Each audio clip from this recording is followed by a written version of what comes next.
Welcome to Slash Bash, where today I am bringing you another pro-revenge Reddit video. In our first story, my mother ruins an anti-vaxxer Karen and her cronies. Let's jump right in. First time posting to this subreddit, I decided to post after listening to a ton of r/. Also, this story was a little too juicy not to post. There's a ton of setup for this one, so bear with me. Background. The subject of this story is my mother. For the sake of the story, I'll call her Amber. She is in her late 70s and works for a woman's clothing store which caters specifically to older clientele. She's been working for this particular company for some 20 years now. The manager of the store is the absolute epitome of a Karen. Extremely entitled, short-haired, chubby, cheats on her husband, and a blatant backstabber. Because the store is staffed by mostly older women, cliques tend to form. It's basically high school. Yes, older women can be that petty. And naturally, Karen has her own cronies. During periods where no one is in the store, there also tends to be a ton of gossip, which is important for later. The assistant manager, let's call her Jackie, is also one of Karen's lackeys, and she has her head way up Karen's butt. If Karen does something, then Jackie isn't far behind, etc. My mother Amber is a bit of a ball buster, and she has zero tolerance for garbage in her personal life. Over the years, she has tried to stay impartial when it comes to her work, however, because to her it's all about professionalism. It also helps that she has been the top seller for her district for some 10 years running, despite working part-time. Karen and Jackie absolutely hate her for it, so much so that Karen routinely schedules her for hours which are not especially good. Despite this though, Amber still has her loyal clientele, and she always comes out on top against the other sales associates in total sales every quarter. As expected, this naturally feeds the horrible feedback loop with Karen and Jackie. When COVID hit, the company decided to cut all commission for sales associates. The commission was one of the main reasons why Amber had endured Karen and Jackie's BS. While she only made slightly above the state's minimum wage, with the commission, she could double or even triple that amount on good days. According to her, no other retailer in the area offers this kind of system, and it's pretty unlikely that the company will reinstate it even after COVID ends. Along with the cut in wages, the store was also forced to decrease the amount of hours that they could offer to their associates. Karen took this as a way to essentially bar Amber from working at the store. While other associates were getting 8 to 10 hours a week, Amber would see maybe 6 if she was lucky, and they would be during times of low customer traffic. Karen could get away with this because the district manager is also in her pocket. Along with the reduced hours and the removal of commissions, the store naturally had a mandatory mask policy for all employees and customers. Karen and her lackeys would often bitch and moan about how unnecessary this was because, according to them, COVID is a hoax and wearing masks makes you subservient to the government. There were a few incidents where Karen would let people without masks into the store despite the state and company mandates. Amber refused to rock the boat, however, so when this would happen, she would go into the back of the store and stay as far away from these people as possible. During this period in time, a friend of the family and good friend of Amber's passed away due to complications from COVID. The funeral was set for a time when Amber was scheduled to work, so she called out that day.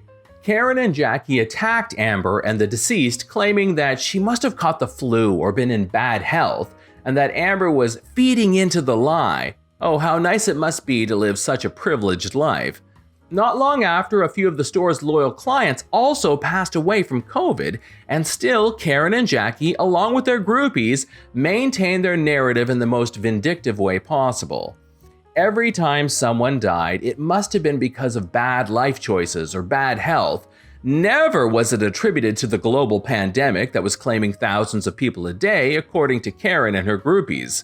And always when Amber decided to go to the services or support the deceased in any way, she would hear snide remarks regarding how she was supporting a hoax. I guess sympathy is not really a thing for these people. Some of these customers were regulars who had been coming to that particular store for years, and still none of the groupies would relent on these points. Recently, the COVID restrictions have started to lift, and many of the clientele and employees have gotten their vaccines. This includes submitting paperwork to show that you have indeed obtained a vaccine or a note from a doctor explaining why you couldn't have one. Not Karen nor Jackie, though. To them, getting the vaccine would be like pumping poison into their veins. Instead, they decided to use fake COVID white cards with their information, effectively forging the documents. Amber, however, has suggested multiple times that they just get the vaccines because it is something that is mandated by the company. All employees must get vaccines when they are available, and given that almost all of the employees are above the age of 60, they have been eligible for the shots for months now. Recently, Amber had an emotional conversation directly with Karen where she expressed her concern for her. "I just want you and your family to be safe, so please get the vaccine." Karen responded with her normal snide attitude, of course. A few days later, however, Karen sent a text message mentioning that she had finally got the vaccine. She didn't. Amber replied that it was great and that she was happy for her. Karen just replied with a gif of some guy throwing up the middle finger. That was the beginning of the end for Amber. The incident. During one of her shifts, Amber overheard Karen and Jackie discussing how Amber was a moron and a sheep who bought the story about Karen getting her vaccine. During the same shift, Amber was working with a customer in the back, and some woman came into the store and stole a couple items of clothing, probably totaling out to be $100 at most. Now, it's company policy that during all shifts, there always be at least 2 employees in the store, and during this particular stretch of time, Jackie was the only other person in the store. According to the video cameras, Jackie was up in the front of the store playing with her phone when this woman came in. Normally, if someone steals items from the store, the protocol is to avoid confronting them and instead just call security after they've left the store. This is mainly to avoid lawsuits and to protect the employees should these people choose to get violent. It has happened in the past. That evening, Amber received a call from Karen telling her that she was on probation pending an investigation for allowing this woman to steal from the store. Given the company's policy regarding theft, this really made no sense. It was at this point that Amber truly decided she had had enough. Eventually, this probation led to Amber's dismissal, and the official reasoning was fairly vague. The revenge. A few years ago, Amber asked me to teach her how to record things on her phone, and luckily we live in a single consent state. As such, Amber had recordings of these women backstabbing her and gossiping about rather scandalous things dating back for years. She had gathered quite the collection because you never know when you need to cover your own butt. Over the years, Amber has gone to HR to no real avail, even with her recordings. Whether it be because they are also in the pocket of Karen or that they just don't care remains to be seen. The HR department works directly under the district manager. Amber is also very good at keeping any paperwork and proof of these visits, including some recordings. She also recorded the call where she was fired. Amber has a ton of very loyal clients who were pretty distraught when they learned of her dismissal. One client in particular runs a column at one of the major newspapers for the nearby city. We will call her Casey. Since Amber was a part-time worker, she didn't really have much of a leg to stand on legally when it came to claiming a wrongful dismissal claim by legal means. However, that didn't mean that she didn't have any kind of recourse. She decided to attack the problem from multiple fronts. Amber compiled some of the greatest hits from her recording collection and had me email them off to the corporate offices of the company, specifically the CEO, CTO, and basically every member of the board of directors. I fired a couple bursts off to anyone who had any power that I could find. Along with those recordings, she wrote an email about how Karen, Jackie, and their group of sheep all refused to get vaccines and had falsified their vaccine documents to pass the company standards. Casey then put Amber in touch with a columnist for the newspaper, and they got copies of the recordings, the text messages, and the dismissal phone call. They also did an interview, which was for an article and a TV slot on the local news. Amber discussed the commission cuts, clear favoritism, lack of any intervention by HR, forged documents, company policy, the incident, etc.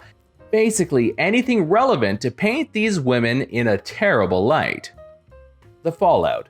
The crap hit the fan pretty fast, as you can probably imagine. Karen, Jackie, the district manager, and a couple of the groupies were immediately fired and put under investigation for forging documents. While forging a vaccine card isn't really something too serious, it could lead to some pretty hefty fines. There is no specific law against forging the vaccine white cards. However, because the white cards contain the government seal, well, you can just imagine how illegal that might be. Let's just say the FBI has stepped in on this one. One of the recordings featured Karen admitting to using forged cards. After the article and TV slot ran on the local news, the CEO reached out to Amber to formally apologize for the behavior of HR, the district manager, Karen, and Jackie. She even went so far as to offer Amber a raise, but Amber declined because she found a job that actually paid a fair wage and let her work on her own time. The real bitch of it for the CEO and the board was the fact that their employees were breaking the company policy for a store that exclusively catered to older women regarding a virus that tends to kill older people. They caught some heavy public backlash for this. The best part for Amber, many of her clients started coming to her new store, and again, she's kicking butt as one of the best sales associates. Thanks for reading. I know this one was a bit long. Here's an edit. Thanks for all the support, guys. I really didn't expect this post to blow up as fast as it did. I thought I would address a couple of the concerns that people have noted in the comment section. I know parts to the story seemed far-fetched, but remember, much of this has come through a second-hand account, though I did listen to the recordings and help my mom with some of the revenge. My mom is in her 70s and she still works. She does it for a few reasons. She's on a fixed income and the extra income helps, and she likes to be active and enjoys working with customers. My brother and I do give her extra income, but she will only take so much because she is very prideful. She's also one of the most active people I know and has a more prolific social life than I or any of my friends or family members do. No, I won't link the article because it would break the community guidelines. My mom's name is in there, and so are a few of the people involved as well as the company itself. That said, you probably could find it on Google quickly enough. The contract my mother was under is classified as at-will employment. Basically, this means that the employer or the employee can terminate the contract at any time for any reasons outside of the usual suspects, hate crimes, racial issues, etc. We did talk with a lawyer, and this particular aspect would make it difficult to fight the company and the termination since they gave such a vague reason for the firing.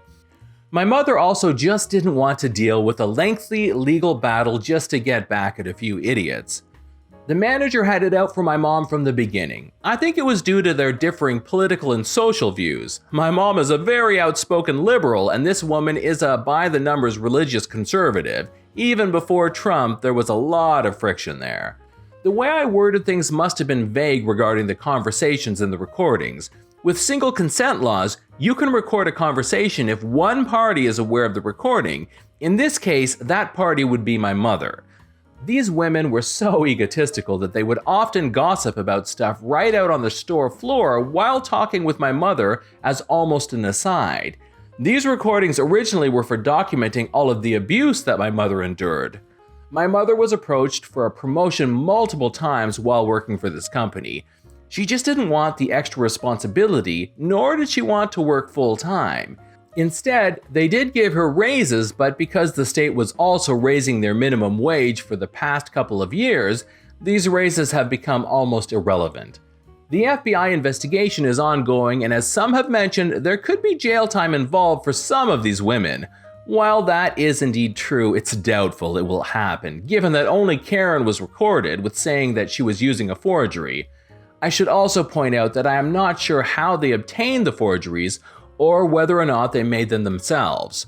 One thing I should also note is that my mom never really harbored any lasting ill will against Karen or Jackie, or really any of the others, until this past year. The reason was primarily because she could see that they had some kind of humanity in there. Obviously, even the Karens of the world have shades of gray, and my mom can be forgiving to a fault when it comes to people she has known for a long time. This is part of the reason why she attempted to try to reason with Karen regarding the vaccine. Though when it comes to politically charged topics, people can become very bitter. And if I had to guess, this is why Karen took all of this so far this time around. This is John from /Bash. Thanks for watching. If you've enjoyed the video and want to be the first to know when the next one drops, then subscribe and click on that notification bell so that YouTube will actually show you my videos. We'd love for you to drop a like, share it with your friends, and we will see you in the next one.